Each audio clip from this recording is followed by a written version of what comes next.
3টা না 4টা, 2:30 তখন করি গো। এটা তো ব্যায়াম করার জন্য। ব্যায়াম করি না করি খেয়ে কি গন্ধ, পচা বটখানি।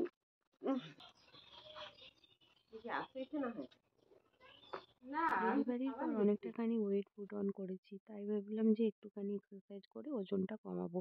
তাই শখের বশে কিনে ফেলেছিলাম একটা যোগা ম্যাট।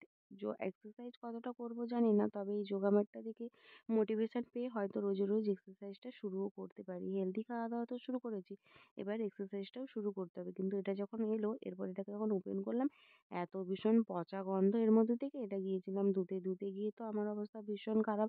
পুরো হাঁপিয়ে উঠেছিলাম। এমন মনে হচ্ছিল যে যোগা করার আগে যোগা ম্যাট ধুয়েই ওজন 1 কিলো প্রায় কমিয়ে ফেলবো। এত ভীষণ হাঁপিয়ে উঠেছিলাম, মনে মনে ভাবছিলাম যে যোগা ম্যাট ধুয়ে যদি এই অবস্থা হয়, তাহলে যোগা করলে আমার অবস্থা কি হবে।